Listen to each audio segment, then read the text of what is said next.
شروع اللہ کا نام لے کر جو بڑا مہربان نہایت رحم والا ہے۔ مسلمانان عجم، اگر فرض کیجئے کہ 140 کروڑ مسلمان سے دنیا میں ہیں تو 30 کروڑ کے قریب جو ہیں وہ عرب ہیں، باقی 110 کروڑ جو ہیں، 1 ارب سے زیادہ تو غیر عرب مسلمان ہیں۔ ان میں سب سے بڑے مجرم جو ہیں وہ ہم مسلمانان پاکستان۔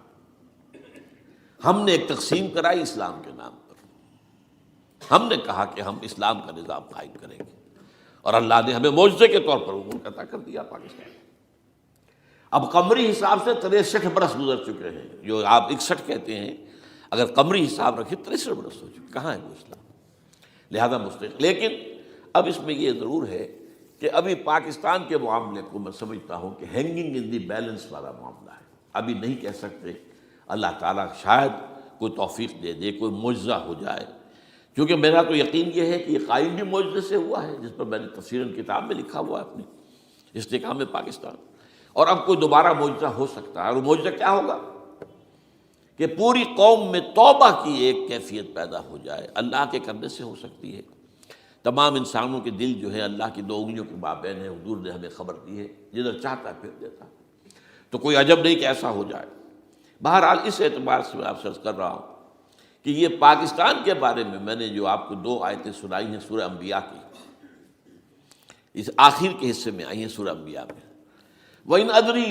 أَقَرِيبٌ أَمْ بَعِيدٌ مَا تُوعَدُونَ۔ دیکھو لوگوں، مجھے یہ معلوم نہیں ہے کہ جس عذاب خداوندی کا تم سے وعدہ کیا جا رہا ہے وہ قریب آ گیا یا دور ہے۔ یہ حضور سے کہا جا رہا ہے، قل، آپ یہ کہہ دیجیے، اِنْ أَدْرِي أَقَرِيبٌ أَمْ بَعِيدٌ مَا تُوعَدُونَ۔ ساتھ ہی یہ بھی فرمایا وَإِنْ أَدْرِي لَعَلَّهُ فِتْنَةٌ لَكُمْ وَمَتَاعٌ إِلَىٰ حِينٍ، اور مجھے نہیں معلوم، ہو سکتا ہے کہ یہ تمہارے لیے ایک فتنہ بن کر معاملہ آ گیا ہو اور ابھی تمہیں اور مہلت دے دی جائے۔ اس حوالے سے ہم نہیں کہہ سکتے۔ اب آپ کو معلوم ہے، میں تفصیل سے بیان کر چکا ہوں جس طریقے سے مجموعی طور پر پاکستان کا گھیراؤ کیا گیا ہے، اور جس طریقے سے یہ جتنا نیو کونز کا اور کرسچن اور جو جیوش زائنسٹ ہیں، اور اب ان کے اندر اضافہ کیجیے ہندو زائنسٹ کا،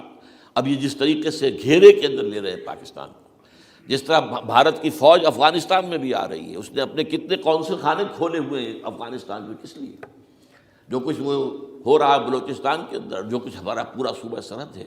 اور اس سے آگے بڑھ کر جو کچھ کراچی میں ہو رہا ہے، یہ سارے معاملات جو ہیں وہ دیکھ لیجئے تو گویا کہ باہر سے ہمارا گھیراؤ مکمل ہو چکا ہے۔ اور اس میں یہ ہے کہ تازہ جو بمبئی کے اندر جو ہوئے ہیں معاملات، وہ نوٹ کیجئے کس طریقے سے اب اسے کہا جا رہا ہے کہ کچھ مسلمانوں نے کیا ہے، حالانکہ اس کے اندر سب سے بڑا ثبوت یہ ہے کہ ایک ہندو ہیمنت، جس نے کہ وہاں ساری تحقیقات کی کہ سمجھوتا ایکسپریس کو جو اڑایا تھا، کس نے اڑایا تھا، اس کی انہوں نے کہا جب کی ہے تحقیقات، اب یہ اس کو گیو دم دی کریڈٹ۔ ہندو قوم کے اندر کم سے کم یہ بھی بات موجود ہے، جہاں وہ بدماشیاں ہیں وہاں یہ بھی ہے، یہ خیر بھی ہے، جہاں برائیاں ہیں ان کے اندر وہ خوبیاں بھی ہیں۔ ان کا ایک کمیشن ہے، اس نے صاف ایک ہندو کو، اور ہندو بھی سرونگ کرنل کہا یہ ہے ماسٹر مائنڈ، اس نے کروایا، اور وہ گرفتار ہوا، serving kernel of Bharat army. تو اب ظاہر بات ہے کہ اس کو مارا گیا ہے بمبئی میں، اس کو مسلمان کاہے کو مارے گئے؟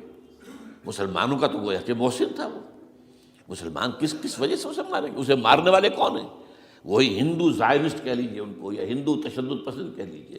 جو پاکستان کو ختم کرنے پر تلے بیٹھے ہوئے ہیں۔ یہ ان کا در حقیقت کام ہے کہ اس شخص نے اتنی بڑی حرکت کی کہ ہمیں جو ہے ہماری سازش کو بے نقاب کر دیا۔ تو اصل میں لیکن یہ سب کچھ جو ہو رہا ہے، وقتی طور پر تو بہت زیادہ طوفان اور جوش آیا تھا، معلوم ہوتا تھا کہ شاید 9/11 والا معاملہ جو تھا نیو یارک کا، اس کے نتیجے میں جو ایک دم امریکہ جو ہے نکلا ہے غصے کے اندر، اور پوری قوم اس کی کھڑی ہو گئی، اور پوری دنیا جمع ہو گئی افغانستان پر حملے کے لیے۔ شاید ایسا معاملہ ہو جائے، لیکن نہیں، اللہ کا شکر ہے کہ یہ معاملہ جو ہے ان ادری لعلہ فتنۃ لکم ومتاع الی حین۔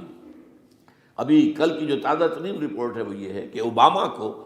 بریفنگ دی گئی ہے کہ پاکستان کے جو نیوکلیئر بامز ہیں وہ ولنریبل ہیں،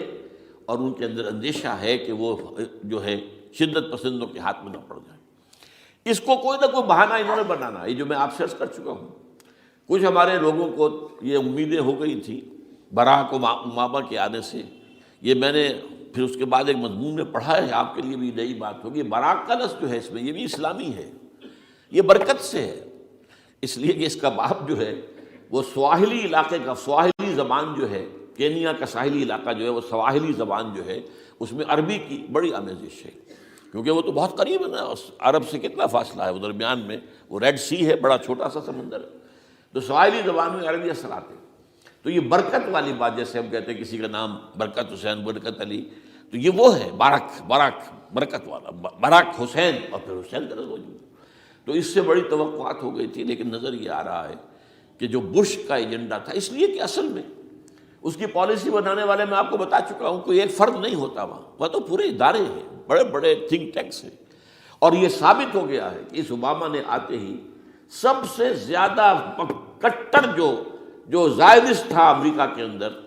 جس کا نام ہی اسرائیل ہے، اسرائیل رحم، جو ہے اسرائیل رحم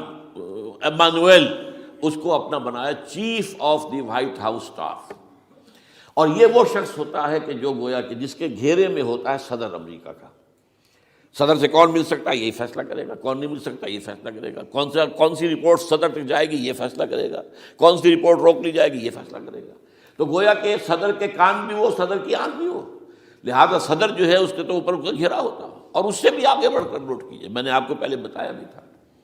ساؤتھ ایشیا کے لیے اس نے اپنا ایڈوائزر بنایا ہے ایک ہندو کو، اس کا